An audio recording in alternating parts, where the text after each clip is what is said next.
Fala pessoal, começando aí mais um Trocando Ideia. Aqui quem vos fala é Murilo Parreira e hoje nosso convidado é nada mais, nada menos que nosso promotor de justiça, doutor Mário Cacheta. E aí, doutor, como é que o senhor está? Tudo bem? Opa, beleza, tudo bem, Murilo? Tudo em paz?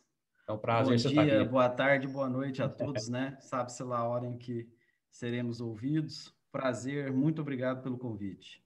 Então tá, antes de eu começar esse bate-papo aqui, deixa eu só vender meu peixe rapidinho aqui, doutor, que aqui nós mesmos nos patrocina. Vou falar aqui da Parreira Skate Shop, que é uma loja onde você precisar de roupas masculinas, femininas, calçado em geral, peças para skate também, com as melhores marcas nacionais, Black Sheep, Simple, Freedom Fog, Blunt. Eu vou deixar o link na descrição. No momento, hoje, a gente não está trabalhando por causa dos decretos, mas assim, quando voltar, a gente faz entrega para todo o Brasil. Vou deixar o link na descrição, telefone de contato, e precisando, pode chamar aí. Doutor, e aí, como é que tá essa vida aí na pandemia? Estou vendo que você está fazendo um papel fundamental junto com o pessoal aqui da prefeitura, mas assim, mudou muito, né? E tá, eu vejo que está pesado, né, para vocês. Estão trabalhando bastante, muita responsabilidade, né? Principalmente com esses decretos. Como é que tá aí a situação de vocês aí na pandemia? Bom, em primeiro lugar, eu quero conhecer a Parreira Skate Shop. É, ó, Aqui bom em demais. casa, meus dois filhos andam de skate É, e eu até, por sinal, tentei um aham, daqueles de comprar pão, como diz meu filho Pedro, aham. mas eu acho que para minha idade já fica algo perigoso. Nada, eu comecei a andar de skate, eu tinha 10 anos de idade. Aí eu andei até uns 21. Aí quando eu casei, dei um distanciado, fiquei 10 anos sem andar. E voltei agora, tô gordo, engordei muito. Voltei a andar de novo, mas assim, de leve, bem de leve, não arriscando Entendi. muito, entendeu? Mas muito bom. Depois você vai conhecer É, aqui em Humus, fica lá na rua Antônio Marcos Palmeira, quase de frente sei. àquela casa de bolo da Bocida. Quando tiver aberto, você vai lá para conhecer. Vou sim, vou sim. Bom, você perguntou a respeito da pandemia, enfim, eu acho que tem sido um desafio para todos nós, em especial no Brasil, em que nós não temos uma coordenação central para o manejo dessa grave crise, que não é só de saúde, tornou-se uma crise sanitária, porque ela tem reflexos na economia, ela tem reflexos é, enfim, na qualidade de vida das pessoas sob um aspecto mais amplo.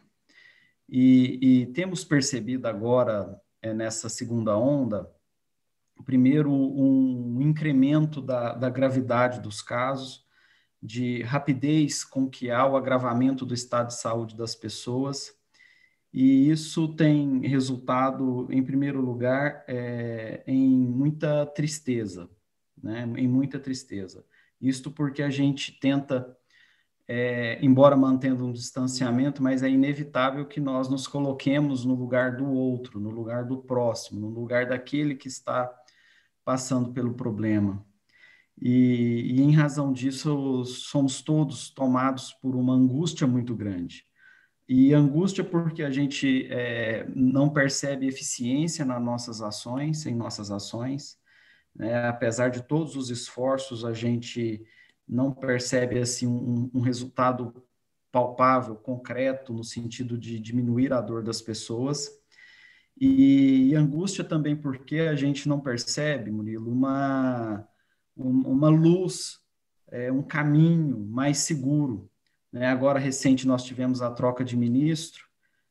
Quero crer que isso dê um pouco de alento, mas a continuar sem que haja uma coordenação central que cabe ao Ministério da Saúde desde a fundação do SUS, Murilo.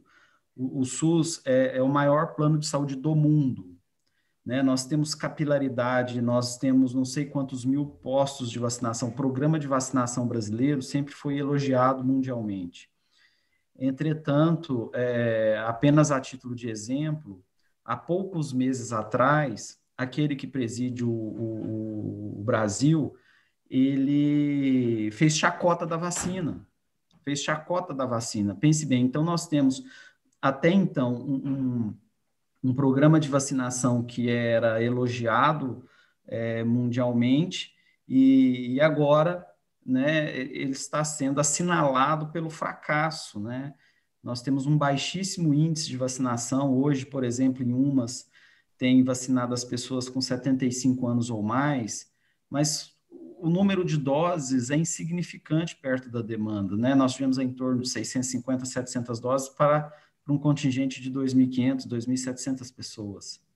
Então, perceba que o retrocesso pelo qual estamos passando, numa época muito grave, numa época muito séria, né? Se nós não estivéssemos passando pela pandemia, o impacto seria bem menor.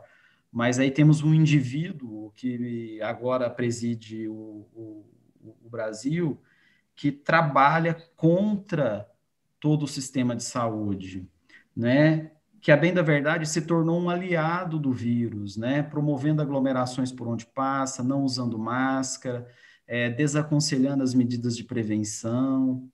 Então, para além da tristeza que decorre do sofrimento dos outros, e eu acho que essa capacidade de empatia ela deve ser típica dos gestores públicos, de uma forma geral, né? De você se colocar no lugar do outro, compreender a dor do outro, não fazer chacota da dor do outro, não tratar a dor do outro como mimimi, né? Como há pouco foi feito. Lá em São Simão, quando o indivíduo que preside o Brasil estava, né, dizendo que era mimimi, paremos de, mas como assim mimimi?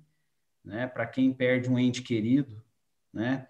Então, enfim, isso nos causa uma angústia muito grande. E eu não vejo, sinceramente, e aí dessa angústia eu parto para o pessimismo, que é muito próximo do realismo, né? Eu não vejo uma mudança de direção. Isso porque, caso este novo ministro assuma posições comprometidas com o fortalecimento do SUS, com a prevenção, ele será demitido, como foi demitido o Mandetta, como foi demitido o Nelson Teich, e depois colocou-se lá um outro cidadão que não adotou uma postura de ministro, foi de completa subserviência ao chefe do Poder Executivo Federal, né? E isso tem, já estendendo um pouco mais, trazido seríssimos problemas em nível federativo. Por quê? Porque, assim, grande parte das receitas, advinda dos impostos, etc., grande parte vai para a União, né? Tá certo, tudo bem e tal. E os prefeitos e governadores como ficam, né, com a crise, né? Eles têm que, por sua conta e risco, adotar as medidas, tanto que o quanto fortaleceu agora o Fórum de Governadores. Por quê? Porque a União fraquejou. Então, os estados federados tendo que se movimentar para enfrentar a crise com seriedade, né, eles se uniram e estão deixando a União de lado. Veja só, Murilo, mais um elemento. Os dados divulgados pelo Ministério da Saúde deixaram de ser confiáveis a partir de um posicionamento daquele ministro que saiu aí. E então os órgãos de imprensa passaram a ser responsáveis pela divulgação de dados. Meu irmão, que É um isso, absurdo, né? cara? Que isso, cara? É um absurdo, é um absurdo. Mas enfim. E assim, a gente vê que eu também concordo muito com a sua fala em questão do que o presidencial vem fazendo desde o início da pandemia. Eu fui um eleitor dele. Na pandemia, daquele primeiro discurso dele, eu me arrependi total do meu voto com ele, que eu vi que ele fez um descaso com a vida humana e tem feito esse descaso. Até pouco tempo atrás era contra a vacina, hoje já está mudando o seu discurso, está vendo que realmente o que vai salvar vidas agora vai ser a vacina. Então ele teve que mudar esse discurso. Só que, ao mesmo tempo, ele influencia várias pessoas no seu modo de falar, no seu modo de agir, sem usar máscara, sem não estar fazendo as restrições, influenciando várias pessoas. E nós vamos ver, esse é o presidente do nosso país, que está influenciando uma população e atrapalhando o pessoal trabalhar, né? Mas assim, o doutor, o que eu não entendo também, e outra coisa, os outros governantes também que foram a favor do fechamento do início, né? No início da pandemia, estão completando um ano agora em março. No início eles falavam assim, ó, vamos fechar agora para a gente organizar o sistema de saúde para não entrar em colapso. Hoje Isso. passou-se um ano e nós estamos em colapso. O que aconteceu, será? Foi assim, um Eu acho. aumento, uma perda? O que foi? Bom, essas medidas de restrição, elas já são adotadas ao longo da história, né? Como no caso da gripe espanhola, enfim.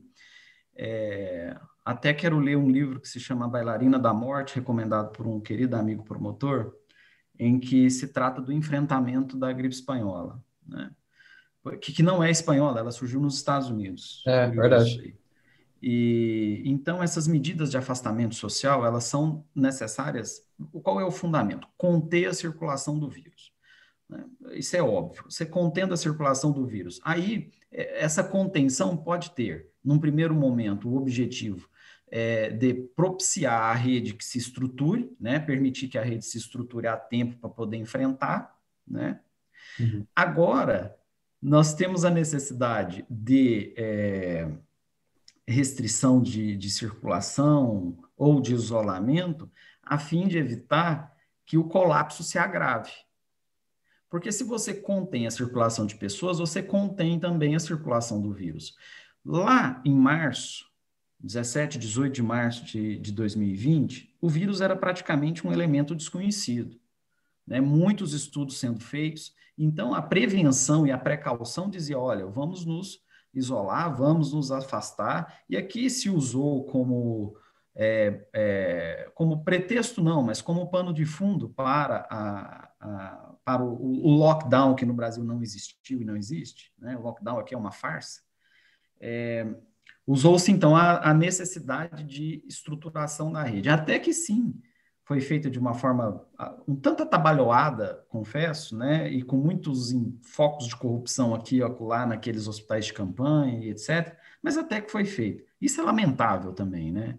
De pessoas se aproveitando desse estado de calamidade para poder se apropriar do dinheiro público, né? Isso aí parece-me que está arraigado no gene, não sei se só brasileiro, mas eu vou falar do Brasil porque eu sou brasileiro, mas essa mania de roubar dinheiro público, né? Que é uma desgraça. Enfim, é isso lá no começo. Agora, não há outra alternativa senão o afastamento social, porque nós já estamos em colapso. Dizer, não, lá atrás fizeram para estruturar a rede não estruturou. Tudo bem, agora se formos levar uma vida tal qual levamos ordinariamente, nós vamos ter que construir covas em frente às unidades de saúde, porque nem as geladeiras serão suficientes para armazenar os corpos. A questão agora é simples, né? Se sair de casa, morre. Agora, é claro, e aí vem mais uma questão que eu aponto para o governo federal, que foi a polarização, ou saúde ou economia. Não existe isso.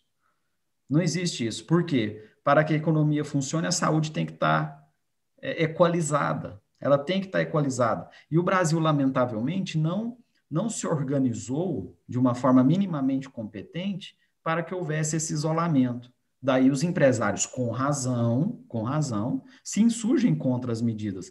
Mas tendo um governo central que divulgue a ideia de isolamento, isso facilita, né? Enfim, e a gente percebeu que somente duas estratégias foram eficientes no sentido de conter a crise. Duas estratégias. Uma, o isolamento social, duas, a vacinação.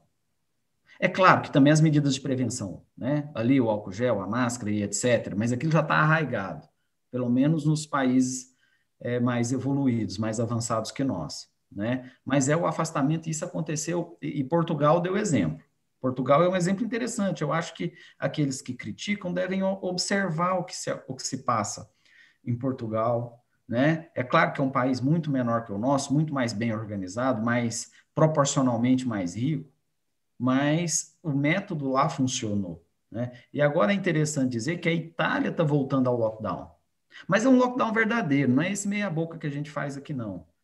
Uhum. Né? Mas assim, eu vejo complicado aqui no Brasil. Eu acredito que hoje a situação nossa tá perigosíssima, está saindo em todos os jornais. Eu vejo você falando direto também.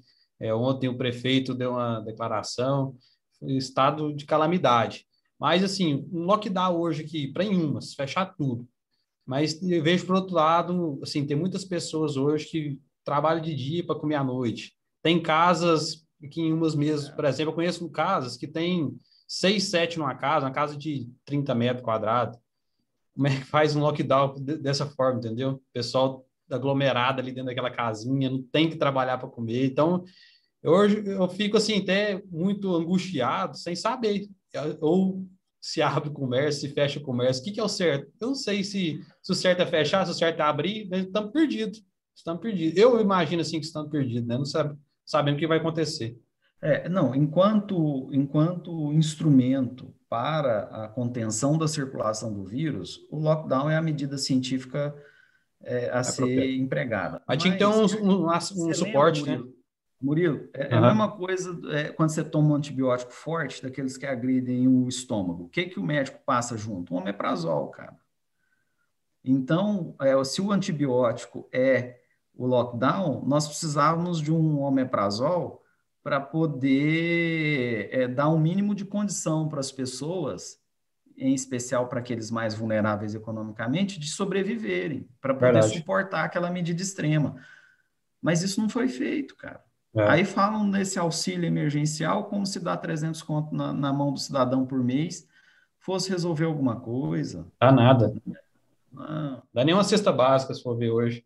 E assim, eu, doutor, vejo também que você tem trabalhado muito em cima de questões de correr atrás de vagas de UTI para a nossa população aqui, que está então, precisando. Só que eu estou vendo hoje, assim, parece que a justiça está sendo cerceada, né? Que tem, às vezes, você consegue o direito, mas não tem UTI. Como é que está essa situação?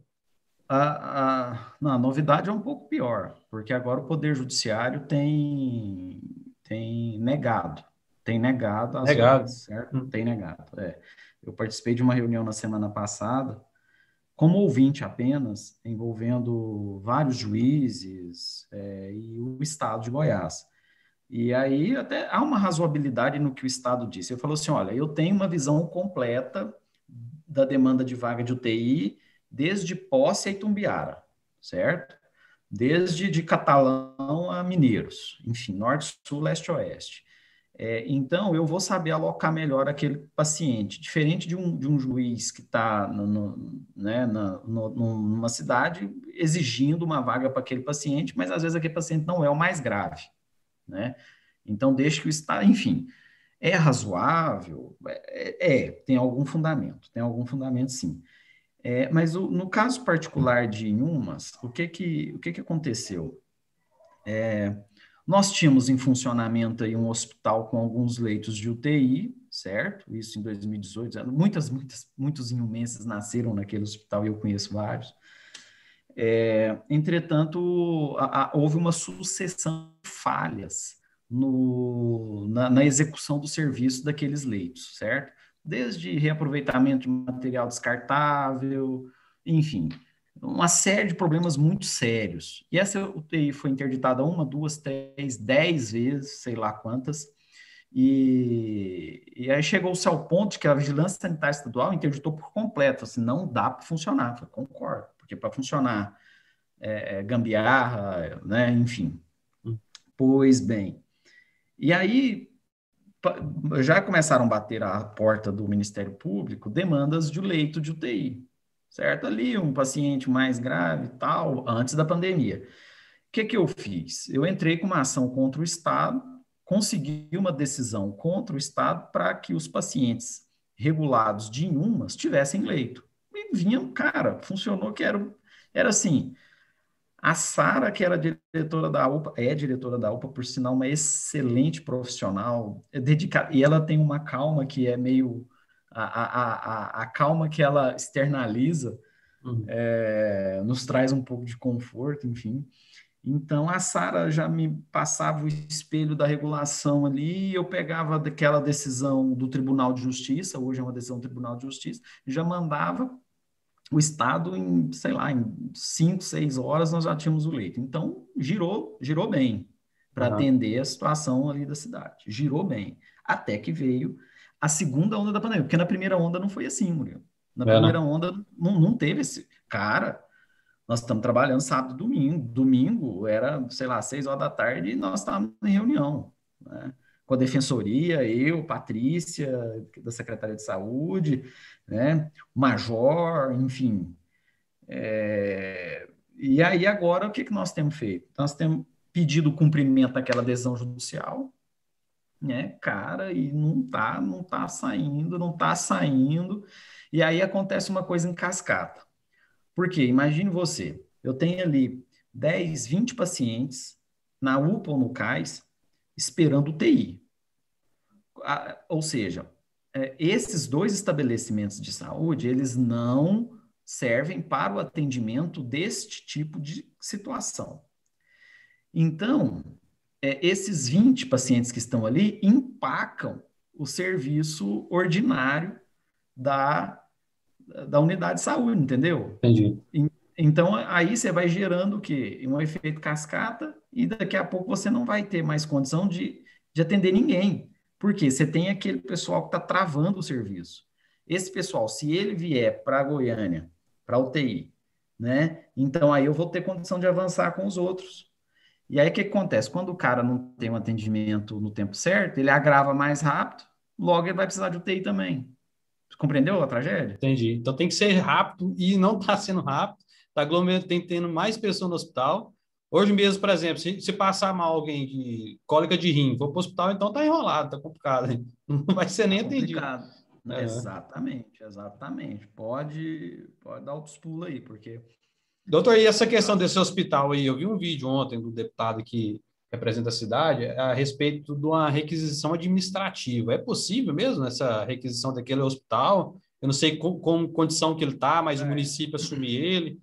Então, cara, durante todo esse processo, então foi interditada a UTI, já tinha um pedido que chama recuperação judicial, Aham. né?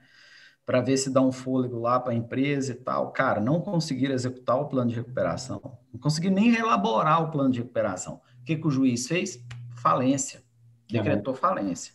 E os gestores, o gestor daquele hospital está respondendo por crime falimentar. Por crime falimentar. Então, decretou a falência. Hoje, qualquer assunto relativo ao hospital tem que ser tratado com o administrador judicial. Então, não é simples assim você chegar e requisitar algo que está sob administração judicial num juízo de falência, né? Deve ter a dívida que aquele hospital acumulou passa da casa do milhão, fácil, fácil. Não sei dizer quanto é porque ainda não estão habilitados todos os créditos, Aham. entendeu? E outra coisa, Murilo, o leito de UTI não é uma cama, cara. Não é uma cama. A minha mãe passou 41 dias num leito de UTI, no hospital público, lá em São Paulo, no INCOR, esperando um transplante de coração, certo? No dia 25 de maio de 2012, ela faleceu. Então, eu e minha irmã e meu pai ficávamos revezando no leito com ela, porque era uma UTI humanizada. Cara, você não tem noção o número de profissionais, a necessidade de tirar o paciente para fazer exames de imagem, Uhum. a quantidade de equipamento, bombas de infusão, ela devia ter umas 15, uns 15 aparelhinhos injetando nela tudo quanto é coisa para que ela pudesse manter uma condição adequada para a vida, entendeu? Então você tem que ter o médico intensivista, você tem que ter a enfermeira, técnicos de enfermagem são importantíssimos. Cara, pensa uma classe que é importante, se chama enfermagem. Ali, quando É, você mergulha num leito de UTI, bicho, é que você vai sacar o tanto que o profissional da enfermagem é importante. imagino. E assim, do dia para a noite, então, não consegue organizar um UTI. Tem que ser uma coisa Não bem consegue, não, elaborada. não, É. olha só, aqui em Goiânia tem um hospital também na mesma situação que esse. Aham. Até muito melhor. O hospital e até com muito mais leitos. Foi questionado do Estado, o Estado falou assim, não, nós não temos condição e tal. Então, assim, é difícil, bicho, é difícil. Imagino. E assim, então, hoje o que eu vejo, então, nossa solução para Inhumas é o isolamento e a vacina. Mas e a vacina, estou vendo, está muito lento. Você acha que, sim, o pessoal aqui da cidade, os prefeitos, os vereadores, estão fazendo o que eles podem, está ao alcance dele para essas vacinas, ou estão, sim, de braços cruzados esperando o governo federal, estadual? Não, cara, não tem ninguém de braço cruzado. Eu acho o seguinte, nesse momento é muito difícil você brigar por vacina, tendo primeiro uma descoordenação nacional, né? E depois tem a questão do poder econômico, né? Como é que nós vamos lutar? Nós começamos muito tarde. Aham. Nós começamos muito tarde. Pensa bem, os testes com a Coronavac já estavam acontecendo há muito tempo pelo Butantan. Tivesse lá atrás, cara, lá atrás, o governo federal falado assim, olha, eu vou pôr gás nesse Aham. Butantan, Cara, nós já estávamos com todo mundo vacinado, porque ninguém tem a capacidade de vacinação como o Brasil tem. O governo falava que era vacina, que era virar jacaré, esse trem, pelo amor de Deus, né? Você Agora, entendeu? Então, aham, agora é a mesma coisa de fazer o seguinte: pensa uma final de campeonato assim. Eu me lembro uma, porque eu torcia para futebol, hoje eu odeio futebol. Mas pensa uma final de campeonato assim, tipo um Fla-Flu, aham. entendeu? E aí o brasileiro chega para comprar o ingresso lá na Boca 5 minutos antes do jogo. Ele chega no guichê para comprar o ingresso 5 minutos antes do jogo. É assim, o Otários. brasileiro. Nós estamos nessa condição, cara. Você entendeu? Fazendo um É, paralelo aí, é isso. A gente chegou para a final do campeonato muito atrasado. nós estamos colhendo o que o governo plantou, né? E tá Exatamente. E sobrando pagando para caro. pagando muito caro, pagando com vidas, né? Aqui em Umas mesmo, ontem eu perdi Exatamente. um grande amigo meu, Diego, da minha idade, acho que ele tinha 32, 33 anos. O cara não tinha nenhuma uma doença morte, nada. Tava meio gordinho, igual eu mesmo. Se Entendi. internou, Nada. foi para um dia que eu tava indo para Goiânia, conversei com ele, ele falou, tô indo para Goiânia, nem conversou. Aí ontem chega a notícia que o cara faleceu. A gente fica assim, sem chão e preocupado, né? Que todo dia que passa. Aí chegou no ponto também, doutor, que eu vejo que, não sei, a população parece que está perdendo um pouco a sensibilidade, que todo dia está morrendo É, 2.000 pessoas, e estamos falando 2.000 pessoas, é o quê? É exatamente. como se fosse 10 Boeing 737 caindo por dia, para mais. Pois Assim, é, a tragédia está muito grande. E nós estamos assim, o exatamente. que vamos fazer, né? Vamos depender do governo, a gente tem que respeitar os decretos, É, tudo, mas a gente a- fica sem a- saída, né? agora uma expectativa que temos é que assim as empresas de produção de vacina, né, têm trabalhado com muita eficiência, Muito, né, têm muito. trabalhado. E veja só, há notícias promissoras, né? Houve sobra de vacina já nos Estados Unidos, né? Quem sabe a gente não ganha aí do Tio Sam, né? Tomara. Seus O Raul, filhos. o Raul, o Ah, Raul falava uma coisa muito séria, muito certa, né? Que a solução é alugar o Brasil, cara. E nós vamos ser o jardim do quintal, verdade. entendeu?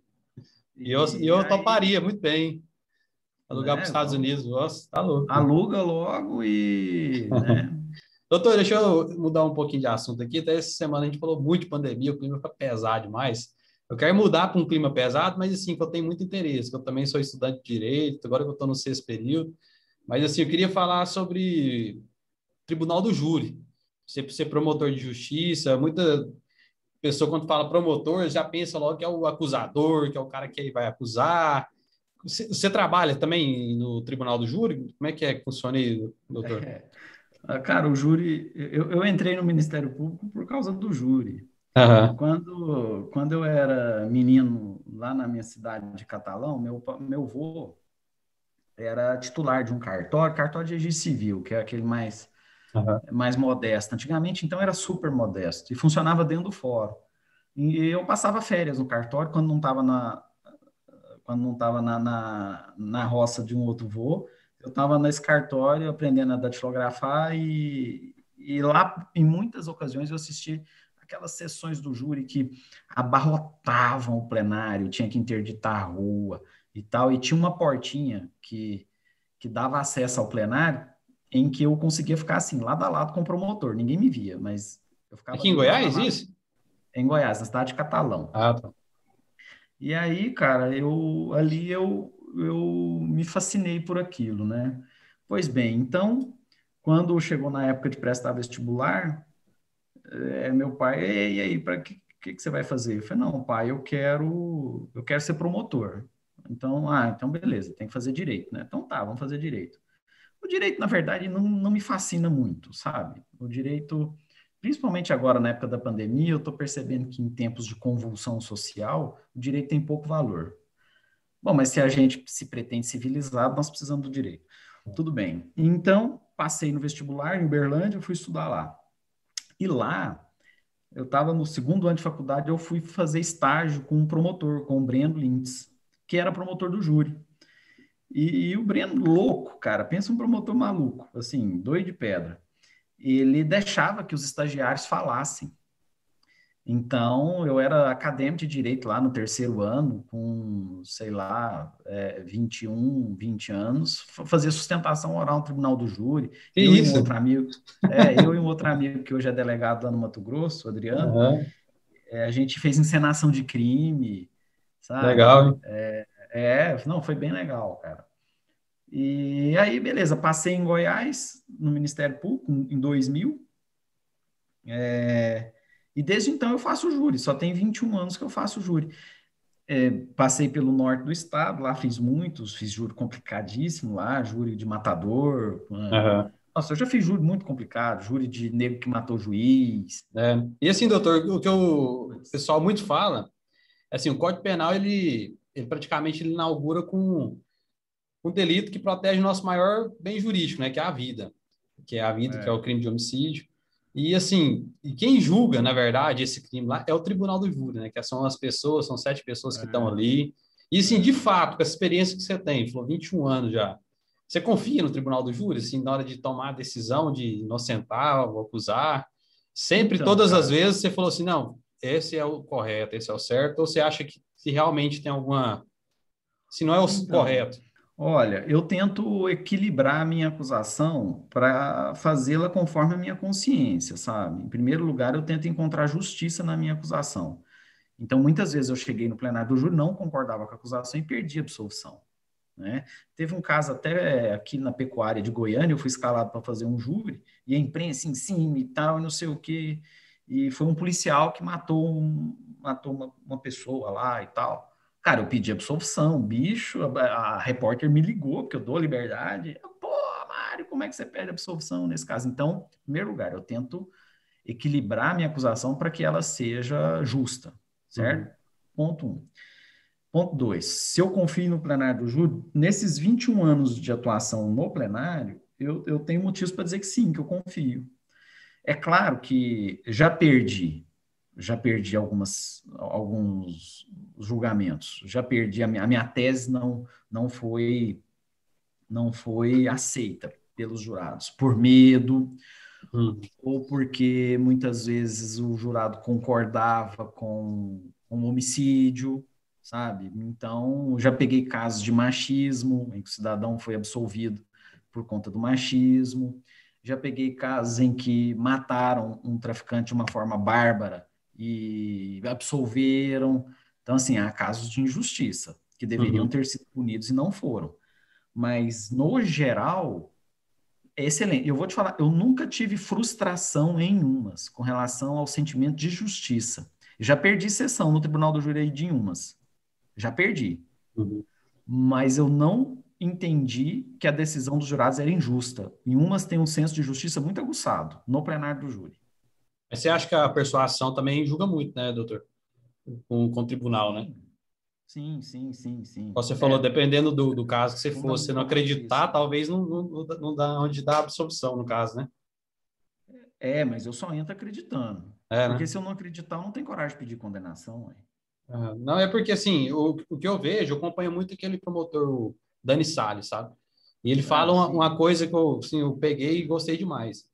Ele fala que o promotor de justiça, ele vê pela concepção de justo e pela sua própria consciência também. Ele fala onde que eu É, consigo defender ou acusar. E assim, é. eu fiz essa pergunta mais para o senhor porque eu fiquei intrigado com a declaração do ministro Dias Toffoli, onde que ele, não sei se você acompanhou, ele falou Eu que o júri é uma vi, instituição retrógrada, é. arcaica. Mas assim, cara, ele nunca fez júri, né? Pois é, Eu acho que ele não sabe do que está falando. verdade, imagino Esse é meu mesmo. ponto de vista. A gente tem que saber, né? Ele acompanha por meio de processo que chega em recurso extraordinário no STF, cara. Eu acho que ele tinha que viver um pouco mais a realidade da comarca, né? Uhum. E, e eu só tenho elogios, cara. É desgastante, tem que ser aprimorada, né? Mas nós temos agora com a pandemia um empecilho na realização de sessões, e isso é muito sério. Isso é muito sério. Não sei se daria para fazer virtualmente, Uhum. né? Talvez sim, mas eu acho, eu fiz amigos no júri, sabe, Murilo? Eu fiz Uhum. amigos na advocacia, cara. Assim, pessoas que eu passei a admirar, pessoas da advocacia principalmente, porque dificilmente você vai ter um outro promotor contigo no plenário, né? O Dani é um querido amigo, mas a gente nunca foi para o plenário junto fazer júri. Uhum. Mas, assim, na advocacia eu aprendi muita coisa com os advogados que estão do outro lado. Dentre eles o Pessoni daí de Inhumas. É. O cara é bom, cara. O cara, tanto faz ele estar recebendo ou não, ele vai com unhas e dentes na defesa. Eu gosto disso. E assim, e essa fala do ministro que me inculquei mais é que, se eu não me engano, o júri ele é uma cláusula pétrea, né? Então, tipo assim, Tá lá, o né? ministro que está ali para defender a Constituição, em cima de tudo, ele está falando mal de uma coisa que não tem sentido, né? Não tem sentido na hora nenhuma. Então, é onde que eu imaginei também, não sabia. Eu só sei que ele tentou concurso para magistratura umas 3 vezes, nunca conseguiu passar. E foi para ministro do STF, que era advogado de um partido político e ajudou ele a subir. Mas assim, doutor, e essas questões, principalmente no direito penal, que até agora está me fascinando e se tudo der certo, eu quero seguir essa linha, sabe? É questão que vai evoluindo, né? Igual hoje na pandemia mesmo. Vai evoluindo os casos. E tem coisa que no direito penal não está ali. Não está naquele momento na lei. Só que o tribunal do júri ele já consegue, né? Tipo assim, enxergar. Por exemplo, igual eu pego um coronavírus, por exemplo, vou para casa do meu avô ali, sabendo que eu estou contaminado, começa a espirrar nele, começa a espirrar na casa todinho, meu avô vai e pega e morre. Isso aí o direito penal cuida bem e está lá no artigo 121, né? Uhum. E Que é assim, matar alguém. matar alguém. Mas assim, pegando pelo lado da pandemia, na pandemia não fala alguma coisa sobre a pandemia, né? Mas o tribunal do júri Não, ele consegue. Tem também. é. Não, o direito penal cuida, né? Primeiro tem o crime de epidemia, né? Que Aham. significa dar causa, né? Ou propagar epidemia, etc. Também tem os crimes de perigo, de contágio, de moléstia grave, etc. Temos lá nos crimes contra a saúde pública, lá artigo, salvo engano, 268 do Código Penal, que é desrespeitar as recomendações sanitárias. O direito penal cuida. Para mim, cuida o suficiente. Na verdade, o direito penal no Brasil ele é muito inchado, né? Aham. Se a gente for ler com lupa, nós vamos perceber que qualquer conduta caracteriza o crime ou contravenção no Brasil. É, na O verdade. direito penal. O que eu acho é que precisa de uma reforma, pelo fato é o seguinte, principalmente crime de homicídio hoje no Brasil. Apenas, salvo engano, acho de 12 a 30 anos, 20 a 30 anos, né? Se eu não me engano. Trem sim. Mas não puxa de ponta a ponta. Os Estados Unidos hoje, eu estou ali nos Estados De Unidos, 12 a 30. se eu matei uma pessoa hoje nos Estados Unidos, é perpétua ou pena de morte. Aqui no Brasil tem todos Cara, esses eu, trâmites. Eu eu imaginaria que acho. se a pena fosse mais dura, bem mais dura, talvez Não, diminuísse esse caso. não. É aquilo que a gente chama em criminologia de simbolismo da pena, né? Na Aham. verdade, a gente tem a falsa impressão de que uma pena mais severa vai prevenir a ocorrência do crime, o que não é verdade. Se você for ler Beccaria lá, desde os fundamentos do humanismo, ele já advertia que a certeza da punição ela é muito mais importante do que a gravidade da pena. O que acontece no Brasil? Você tem uma média aí de 5 a 8% só dos homicídios apurados. Então, tanto faz você ter uma pena perpétua, ou de morte, ou de 60 anos, porque o custo-benefício ainda compensa. Né? Nós temos uma falta de estrutura nas polícias, nós temos um sistema judiciário que não funciona bem para julgamento desses casos, um índice de absolvições indevidas, de prescrição muito grande, você entende? Aham. Então não adianta a gente prever pena de 60, de 70, de morte, não. O que você tem que fazer, em primeiro lugar, é o dever de casa. O que é o dever de casa? É melhorar o índice de apuração dos homicídios, né? Alcançando algo em torno de 60, 70, 80% dos. E aí sim, você vai ver o efeito da repressão penal. É Agora, porque se prever eu. pena por prever, por que acontece? Como é que você prevê a Uhum. pena? Você vai para o Congresso, vota, votou, põe no papel. E o papel no Brasil vale alguma coisa? Vale nada, né? Então melhor você tem que fazer é apurar devidamente os crimes. Aham. Apurar devidamente, né? É Julgar, porque. condenar. Não, entendi. É porque. Então, hoje, no caso, se eu cometer um homicídio, eu tenho 92% de chance, então, de ficar solto, então. Só 18% de ir pra Na cadeia. goiabeira, não. Na É, goiabeira, não. Na goiabeira você está ferrado. tá. A Então, goiabe- É, Cara, vou te falar, eu só tenho elogios da polícia de Inhumas, sem brincadeira. aham, A polícia que atua bem, sabe? Tanto a civil quanto a militar, apesar da deficiência, mas a gente tem uma interlocução muito fácil, muito rápida, e isso ajuda bastante, a gente quebra um pouco da burocracia, sabe? aham. E no que diz respeito aos homicídios, olha, nós temos um ou dois casos aí que a gente não consegue desvendar, tá engasgado, mas estão trabalhando até hoje, crimes antigos, Aham. mas há um comprometimento nesse sentido. Então, esses crimes mais antigos eu achava que chegava a um certo ponto, que chegando mais casos, acaba que ele ficar de lado. Então não fica, ele vai tentando resolver ele até um certo tempo, então, no caso. Cara, toda investigação tem um time, né? O Aham. ideal é que ela comece ainda no calor dos fatos. Fica Uhum. mais fácil a colheita de prova. E às vezes passa o time, a coisa fica mais difícil. E então, além do time, o time está bem ligado à oportunidade. Mas às vezes aquele caso antigo, você cutuca ali e acolá e surge uma informação importante do nada, Aham. entendeu? Então não pode perder a esperança. Entendi. E hoje a promotoria aqui em Umas tem trabalhado também com investigações com autoridades, com alguns policiais, alguma coisa. Tem algum trabalho também sobre isso? Que teve uns casos antigamente, não sei se você estava aqui ainda, foi na época que o deputado Humberto, era delegado aqui na cidade. E teve um caso ali que eu fiquei intrigado, até hoje, até ele veio aqui no canal, conversei com ele, mas ele não deu muita informação porque é sigiloso de alguma investigação de na hora de fazer a operação ser cancelada. Aquilo ali todo mundo ficou com a pulga atrás da orelha, sem saber Não, o que aconteceu. eu estava aí sim, eu estava Aham. aí sim. Mas assim, detalhes eu não lembro, mas eu acho que surgiu foi uma ordem da própria polícia, não foi? Da Assim, direção eu, da eu sei polícia. que na hora de sair a operação foi cancelada e depois vieram, foi o prefeito, foi o secretário, foram deputados, tudo lá Eu no, lembro, e foi um pediu o negócio. afastamento dele, ele foi afastado depois. Mas assim, eu não sei detalhes, mas salvo engano, a ordem para não cumprir os mandados, ela teria partido da própria Polícia Civil. Mas assim, aí já é deles, né? Essa é uma Aham. questão interna, não cabe a mim ficar tecendo considerações. Mas, em geral, tanto com o Humberto como com o Miguel, e com a Polícia Militar, nós sempre tivemos uma relação muito próxima, sabe? Muito respeitosa, apesar de próxima, respeitosa, cada qual no seu papel. A vantagem de ser promotor é isso aqui, né? Tipo assim, praticamente você é seu próprio chefe, você não precisa, você vai fazer seus trabalhos, não é? Eu imagino que é isso. Bicho, essa é a vantagem e a desvantagem. É, É a vantagem que você tem independência aham, e a desvantagem é porque não adianta você trancar o gabinete. Você é o aham. gabinete, entendeu? Mas Mas eu isso, gosto, cara. Eu não saberia fazer outra coisa, mano. Quando eu prestei vestibular, como eu te disse, eu já sabia que eu seria promotor de justiça. E eu só consigo ser isso, cara. Isso aí é uma aham. coisa meio.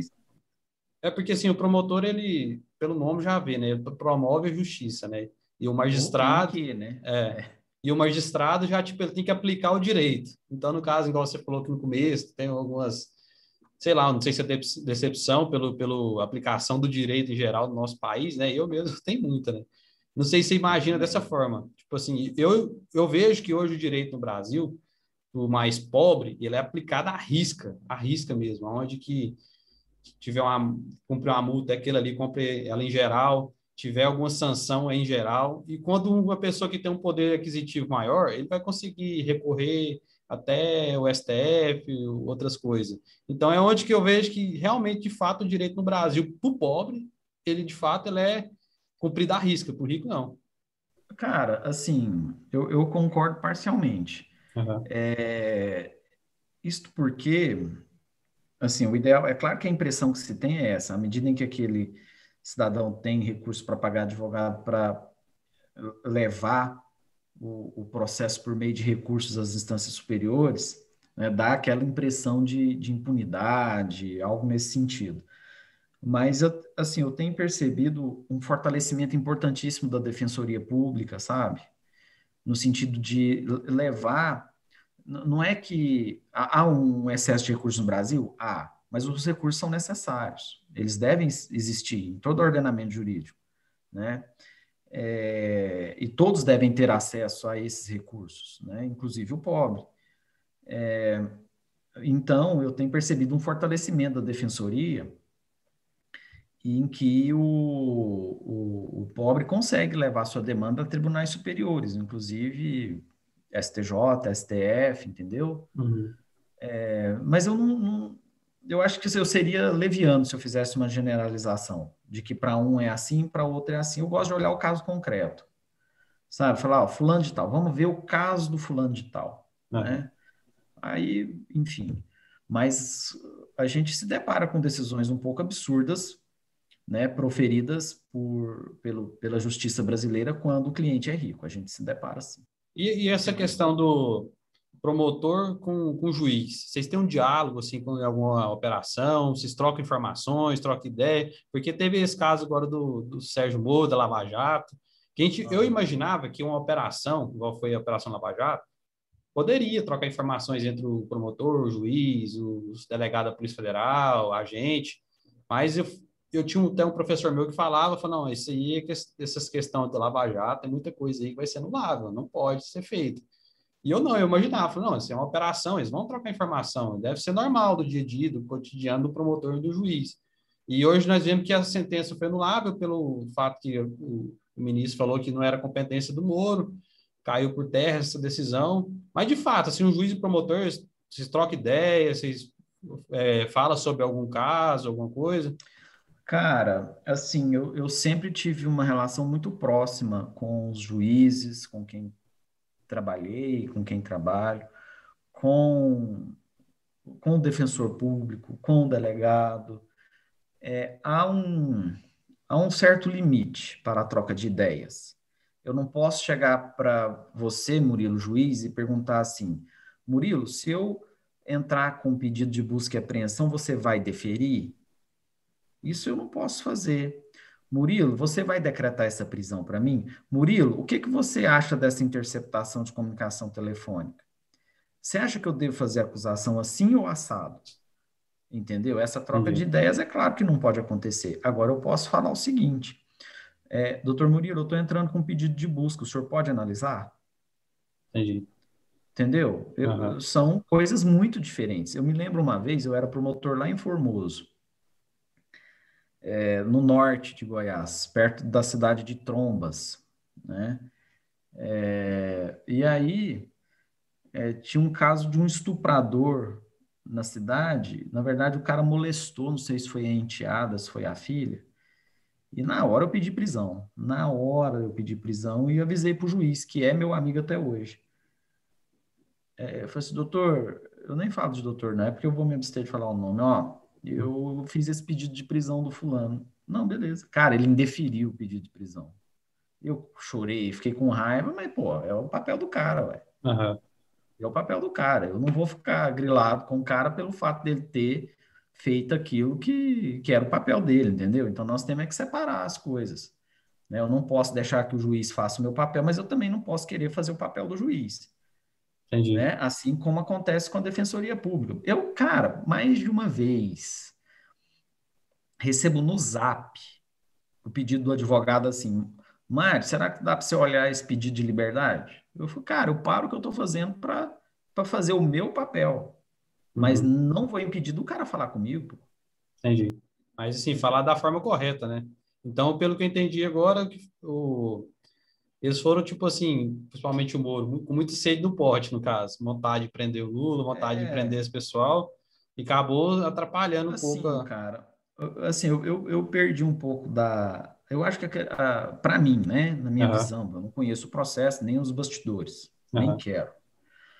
Mas no dia que o juiz Moro autorizou a divulgação de áudio de interceptação de comunicação telefônica, salvo engano, do motorista, do Lula com o motorista, ou com a Dilma com o motorista, ou A do Lula Dilma, com a é. Dilma, O você áudio lembra disso? o áudio do Bicias lá. Cara, você Aham, entendeu? Aquilo ali impactou um processo eleitoral. é. Eu trabalho com interceptação, já trabalhei no crime organizado aqui em Goiânia. Então, a gente não divulgava nem o que era importante, cara, porque aquela prova é sigilosa. Então, Aham, o impacto daquilo externo ao processo foi muito grande. Qual que é o efeito daquilo para o processo? Nenhum. Mas mudou a No história do mínimo. país, né? Mudou a história do país, mas saiu do processo, não tinha que ter saído do processo o negócio É, daquele. Depois teve a delação do Palocci, entendeu? Então, entendi. assim, eu não sou simpático ao PT e nem ao que ele fez. Não Aham, sou. Se eu fosse, enfim, optar por alguém na esquerda, eu optaria pelo PSOL, para você ter uma ideia, né? Eu gosto do Guilherme Boulos, né? Eu gosto da Marina Silva, a Marina que deixou o PT, quando o PT estava na crista da onda, ela sacou que a coisa não estava boa, então aham, hoje eu sou eleitor da Marina, né? E se ela não for candidata, eu sou eleitor do Boulos. Mas eu não sou simpático ao PT, mas eu acho que o que aconteceu ali, no é. meu ponto de vista, a partir desses dois elementos, transcendeu um pouco, né, a função. Mudou a história do país total, né?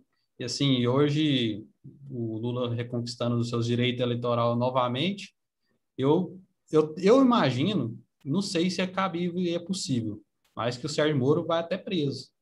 Tem condições dele ser preso, o Moro? Pelas essas acusações, essas coisas, você sabe, doutor? Não, cara, eu acho que não. Eu não vejo nele a prática de E mudou crime. muito, né? Tipo assim, o cara, por ser um herói nacional, o povo chamava ele, tinha um boneco lá na Paulista, e hoje você vê que ele. Eu, quando ele entrou no Ministério da Justiça, eu já desconfiei. Falei, Pois não é, né, poderia ter cara? entrado, não poderia ter entrado. Tinha que ter Então, ficado isento, tranquilo, ainda mais que esse processo todo. Fez um trabalho bom, fez, deu a briga lá com o Bolsonaro, depois saiu. Só que eu vejo que ele mais não sei se ele perdeu, né? Porque hoje estão pegando uns casos aí meio que milionário, tá ganhando uma grana, né, com isso, né?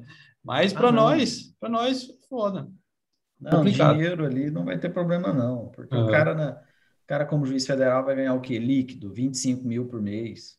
Agora, como advogado, o cara vai ganhar, uhum. né? Muito mais que isso por mês, né? Doutor, você já pensou em entrar para a vida política? Já foi convidado para algum Nunca, partido? cara, não, pelo amor de Deus, cara, quero nem saber disso. Assim, eu admiro pra caramba a política. Você já foi Admiro. convidado já alguma vez? Não, Não. não, não, não, nem conduz a minha carreira, nem meu jeito de ser Uhum, para isso aí. Eu quero diálogo com todo mundo, entendeu? entendi. Independente de quem está no poder, eu acho que a gente tem que ter a capacidade de dialogar. Logo, Uhum, se eu adoto uma postura visando qualquer coisa política, eu tendo a fechar portas de diálogo, né? entendi. É porque assim, a gente vê muitas pessoas públicas, que ainda mais agora nessa época de pandemia, vem crescendo, tipo assim, não tô falando de você, mas principalmente nossos ministros da STF, foi eles. Hoje eles são, eu vejo eles como estrela. Eles estão aparecendo todo dia no jornal, nos noticiários, são pautas de jornal todo dia. E eu já vejo assim como uma questão política clara ali, no caso. Não sei se Eu acho. eles futuramente saem nome como candidato, igual aconteceu com o ex-ministro Joaquim Barbosa, que ele saiu o nome dele para presidenciável, mas acabou que não foi, não sei, não entendi. Mas eu queria que fosse mais igual nos Estados Unidos, juiz, os ministros mais quietinho, fazendo seu trabalho, isento, imparcial, e para a gente ver que a justiça nossa realmente, de fato, vai cumprir o seu papel, vai cumprir a Constituição, né? A regra Na do júri. verdade, nós temos uma desorganização geral das instituições, né? Juízes agindo como se fossem políticos, os políticos querendo que o Supremo seja, enfim, colocado abaixo, né? Por meio de um cabo e um soldado, como foi dito já. E recentemente tivemos um deputado federal preso, então tá havendo um desequilíbrio institucional evidente. Mas, Nós temos uma morosidade e até omissão do Congresso no enfrentamento de pautas muito importantes, e aí então o Supremo acaba se pronunciando, acaba invadindo, no meu ponto de vista, questões que seriam típicas do Poder Legislativo, né? ah, Nós temos uma propensão, nesse caso agora, autoritária do governo federal, né? E aí o Supremo vem resistindo a isso. E essa desorganização faz com que as pessoas saiam do papel que exatamente lhes cabe, e com isso ganha-se um pouco de notoriedade, né? Antes não se sabia sequer o nome de quem eram os ministros, somente aqueles que labutavam no meio jurídico. verdade. E Agora hoje, se sabe de cor, né? aí, Quem é não, quem, todo mundo, sabe, todo mundo. né? E Pois é, isso é a muito. pauta do momento também, eu acho que da década, vai ser a questão da liberdade de expressão, onde que está acontecendo muito assim políticos, pessoas normais também falar e acaba sendo cerceado esse direito. E até teve esse caso de um deputado maluco, eu não concordo nada com ele, que xingou o pessoal do STF, foi preso, ficou uma semana preso lá. E agora tem um caso do youtuber lá, o Felipe Neto também, que chamou o presidente de genocida, que vai responder processo também. Eu vejo assim, eu Sim. não concordo com essas pessoas, só que a liberdade de expressão, eu queria que fosse igual nos Estados Unidos, você tem o direito de falar o que você puder falar, o que você quiser falar, mas você responde, mas agora a questão da segurança nacional em cima disso, igual o STF, ele Mas eu, praticamente ele está é, sendo o acusador, ele está sendo o juiz, ele está sendo o Ministério Público, está fazendo tudo sozinho. Eu fico assim com medo, eu, sabe? Eu fico com medo até de cercear a liberdade nossa. não, bom, vamos lá, eu acho que o primeiro ponto, nenhum direito é absoluto. E no que tange à liberdade de expressão, nós temos que compreendê-la enquanto uma faceta ou um instrumento para o fortalecimento da democracia, né? Para o sistema que nós adotamos, né? E nesse sentido, quando você percebe a liberdade de expressão sendo usada para destruir um dos fundamentos do nosso Estado, que é o regime democrático, né? Então ela tem que ser sim punida, né? Eu vejo no caso do deputado a seguinte questão: eu ouvi e assisti completamente tudo que ele disse. Ele usou a liberdade de expressão para atacar um fundamento do Estado Democrático de Direito, que pressupõe instituições independentes. Então, Uhum. ele fez uso da liberdade de expressão como arma para destruir o próprio sistema. Ou seja, ele perverteu a liberdade de expressão a transformando em arma contra o sistema, contra a existência desse sistema, certo? Uhum. Esse é o caso dele. Eu acho que ele tem que ser punido, sim. Né? Não sei se da forma como foi, eu não quero entrar nesse aspecto Beleza. aí, sobre a condução de processo de inquérito pelo próprio juiz que vai julgar, sobre a questão de competência, enfim, não quero mexer com Uhum. isso, não. Agora, diferentemente, foi o Felipe Neto. Ali, ele externou o que ele pensa a respeito, mas sem atacar os pilares do regime democrático, sem atacar os pilares do Estado Democrático de Direito, entendeu? Ele Entendi. externou apenas a opinião dele a respeito de alguém. Ele não incitou ninguém a nada, né, no caso. Não incitou a nada, ele não disse nada a respeito de destruir, de nada, nada. Não incitou golpe, nada. Ele apenas expressou a opinião. E nós, como pessoas públicas que somos, nós temos que ter uma tolerância a esse tipo de crítica mais ácida, obrigatoriamente, porque somos pessoas públicas. Verdade. Então, esses adjetivos que ali no nosso dia a dia podem ter alguma relevância penal, né? Porque o que foi ali objetivamente o que é? Injúria, né? Que é você atribuir uma qualidade negativa a alguém. Aquilo é injúria, certo? Aham.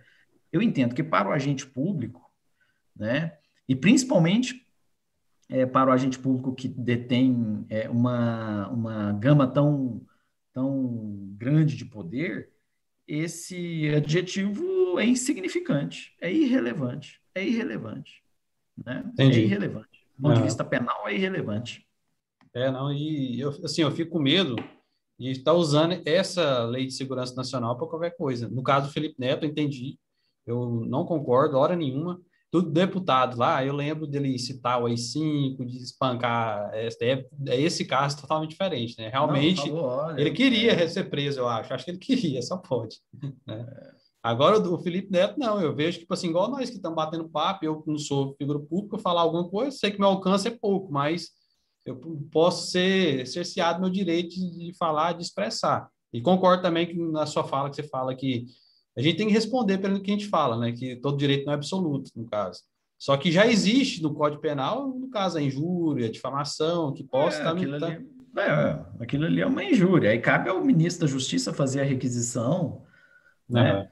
Enfim, e ontem, depois o Pedro, meu filho mais velho, colocou para eu ver a fala do Felipe Neto, uma fala muito sensata, né? O cara é sensato. É. Assim, ganhou minha simpatia. Não, e ele tem entrado nessa briga com o governo federal aí, já de É, algum tempo já. Eu não concordo com muita coisa que ele fala, com muita coisa que ele fez, não, mas mas nesse caso, ele não tem, né, o que questionar. Realmente é um exatamente. abuso total de poder. Doutor, quero agradecer demais sua presença aqui. Sei que seu dia é corrido, tem trabalhando bastante aí. E, assim, desejar tudo de bom para vocês, que Deus possa iluminar, dar uma mente boa, porque o momento que nós estamos passando não é fácil, e a responsabilidade de vocês que estão na frente desse decreto. E, assim, só para me tirar outra dúvida, do Hum. próximo domingo agora vai ser, acabar esse decreto, vai entrar outro. Hoje, o que você acha que vai acontecer? Assim, não sei se vocês já conversaram, saiu esse decreto do governador de 15 em 15 dias, escalonamento. Você acha que nós vamos ter que adaptar isso? Vamos continuar lá fechado? O que você acha É, que vai ter que acontecer? olha só, eu entendo que nós temos que seguir aquilo que foi determinado pelo Estado de Goiás. Ainda não Ah, aprofundei diálogo com a Secretaria Municipal de Saúde, porque hoje está acontecendo vacinação, uhum, né, de pessoas com idade igual ou superior a 75 anos. Mas ainda no curso dessa semana, certamente nós conversaremos, mas a tendência é que sigamos o Estado como assim vem sendo feito desde o começo da pandemia, entendi, né? Isto porque também o decreto do Estado acaba se ampliando para as demais cidades da região metropolitana. E então a tendência é que se siga, mas ainda não houve uma reunião nesse sentido. entendi. Não, então é isso aí, doutor. Te agradecer mais uma vez a presença sua. O Beleza. espaço está aberto aqui, precisando, qualquer informação, a gente está de Eu portas acho, abertas. Ah, eu que tenho que agradecer pela oportunidade desse papo tão bom. Mas eu acho que não convém que eu ande de skate agora, sob risco de quebrar alguma coisa e não ter hospital para me tratar. é, E aí eu acho que todo mundo agora deve tomar cuidado, verdade. Ontem eu né? peguei meu skate aqui na porta de casa, eu tava agoniado. Falei, vou andar aqui na rua. Não que eu peguei ele, eu pus, rapaz, se eu cair, torcer o pé, o que vai acontecer? Vou ficar Então, quieto, vou ficar quieto. né? Ficar quieto em Né? casa, esperar passar esses dias. Se Deus quiser, logo passa tudo, né? Volta ao normal, né? E Beleza. tudo vai dar certo. Então, doutor, mais uma vez, Valeu. brigadão. Pessoal, inscreva aí Parabéns no aí. canal aí, deixa aquele like. O doutor não tem redes sociais, não ia divulgar aqui as redes sociais dele, mas agradecer mais uma vez aí, tudo de bom. Valeu, até Valeu. mais. Tá no YouTube? Tá Tá no no YouTube, YouTube? isso. O canal chama Trocando Ideia, o Trocando com K, tudo junto, Aham. viu? Então segue a gente lá, deixa esse Beleza. like. Até mais. Valeu.